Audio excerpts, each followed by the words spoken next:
Esta es la biografía de Lenin. Sé que muchos lo ubican, es un importante político. En cualquier lista de personajes clave en la historia del siglo XX está la de él, Lenin, y es lógico porque sus ideas y sus acciones influyeron tanto, directa como indirectamente, en muchos millones de personas. Por lo tanto, nunca está de más conocer su vida. Como además su vida fue apasionante desde un punto de vista político, resulta que conocerla es aún más interesante y sorprendente a la vez. Y existe un libro de Víctor Sebastien, es una muy buena biografía de Lenin, que lo relata como es, pero así conocer cómo era, ¿no? Cómo construyó su mundo político y cómo él actuó en el ámbito público y en el privado también. Una muy buena biografía de Lenin escrita por Víctor Sebastien para conocer cómo era, cómo pensaba y cómo actuaba. De esas tres cosas que les hablo, cómo era, cómo pensaba, cómo actuaba, esta última le solemos conocer por los libros de historia. Las otras dos ya estarían mucho más difusas en otro tipo de cosas, ¿no? De obras. Pero en esta biografía tenemos de forma cercana cómo él pensaba, Lenin, ¿no? Y cuál era su patrón político. Por supuesto, antes y después de conseguir el poder, cuando se configuraba como líder y cuando se impuso a todos los demás, antes y después del mítico viaje en tren por allá en 1917 que cambió Europa y toda la historia junta, ¿no? En los momentos estelares de la humanidad que seleccionó Stalin Zweig, está el viaje del tren de Lenin a Rusia en el año 1917, y es muy significativo este viaje desde el exilio en Suiza, encerrado en un vagón y ayudado por los alemanes. En aquel momento, la Primera Guerra Mundial, los alemanes eran un imperio, algo contra lo que iba la ideología de Lenin, y eran enemigos de Rusia, su país. Por lo tanto, su viaje sintetiza varios aspectos aquí clave en la vida de este personaje. Por ejemplo, a pesar de llevar 19 años exiliado, su fijación seguía siendo hacer una revolución en Rusia, acabar con el zar y con el imperialismo y llevar ¿cómo se dice? Proletariado al poder. Y estos años confluyen en este viaje en tren. Además está ahí la idea de que el fin justifica los medios. Si tenía que pactar con otro imperio, en este caso el alemán, lo hacía por conseguir el objetivo que se superponía ante todo.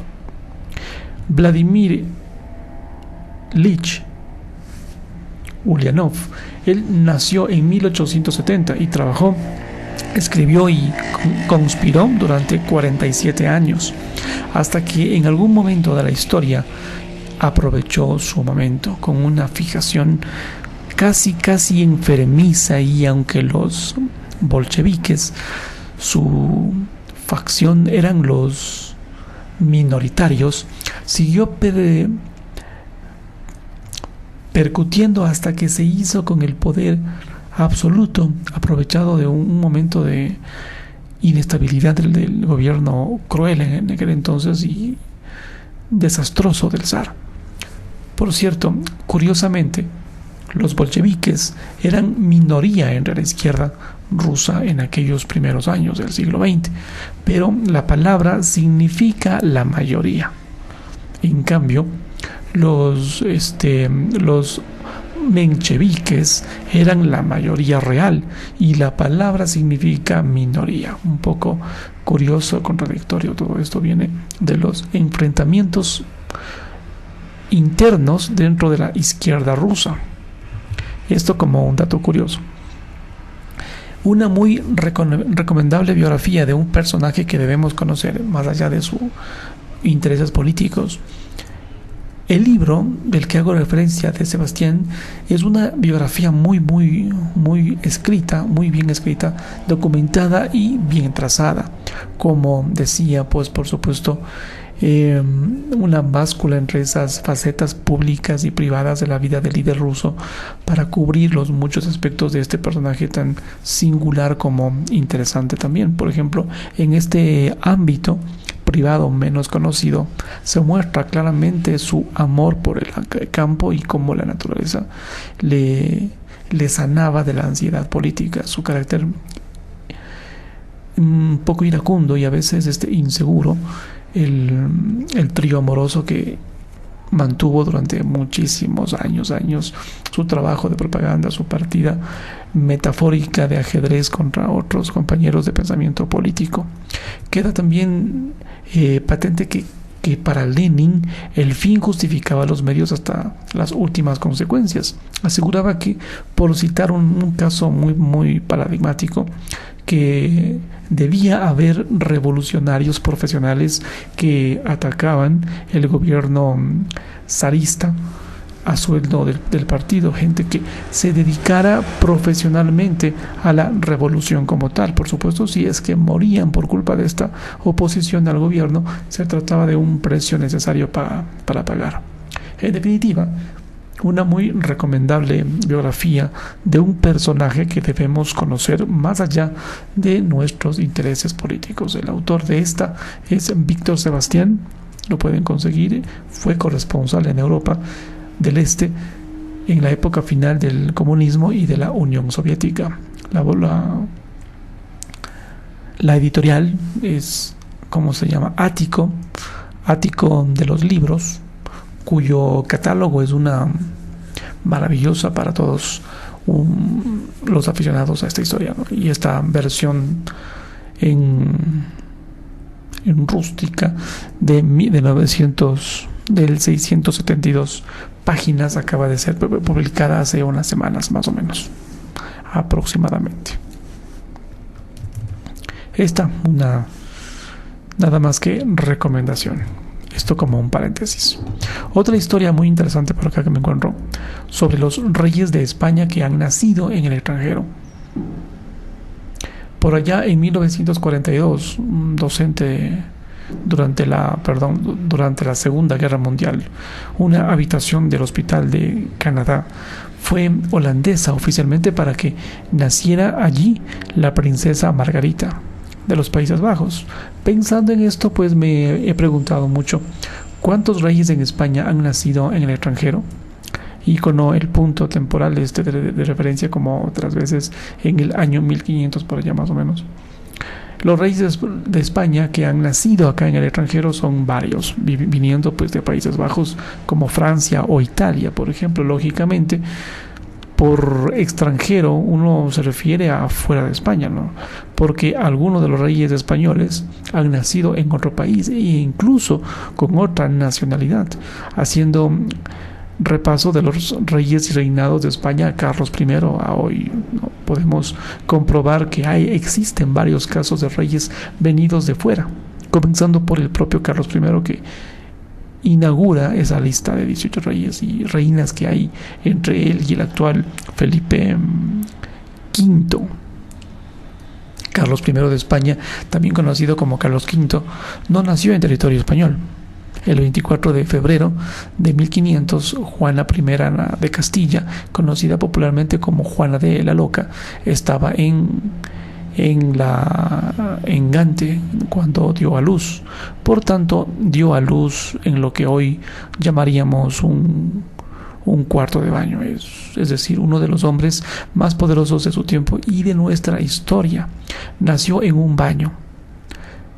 Gante formaba parte de los Países Bajos, que estaban en el ámbito del Sacro Imperio Romano Germánico. El resto de los Austrias se repartían los lugares de nacimiento entre Madrid y Valladolid. Juan Carlos I nació en Roma y tardó 10 años en pisar España por primera vez. El primero de los Borbones, Felipe V, nació en Versalles. el 19 de diciembre de 1683, por lo tanto es otro que nació en el extranjero. En Francia, para ser más concretos, su hijo Luis, que lo sucedió y lo precedió, el reinado más corto de la historia de España provocó el reinado más largo. Fue madrileño de nacimiento y así fue como la cosa madrileña, pues hasta Carlos IV. Sí, cuarto, que nació Portici, o también no, Portici de Nápoles, pero en este caso no podríamos decir que fuera del todo en el extranjero. Sé que aquel territorio era Borbón y con una conexión muy fuerte con España, tanto es así que Carlos III, su padre, fue rey de Nápoles hasta que lo dejó para ser el rey de España. Siguiendo con esta lista, llegamos hacia José I Bonaparte, que era como su hermano Napoleón. No solamente nació en el extranjero, sino que podríamos decir que fue un rey de España extranjero, como lo fue Amadeo I, salvando las distancias por la forma de llegar al trono. Y este rey de la casa Saboya había nacido en Turín, en Italia. Los Alfonsos 12 y 13 fueron madrileños, pero llegaron 3 de ellos tras ellos al último rey de España que ha nacido fuera de ella. Juan Carlos I, el actual rey emérito, vino al mundo en 1938 en Roma. Tardó 10 años en pisar España por primera vez. Esta curiosa historia sobre los reyes de España que han nacido en el extranjero.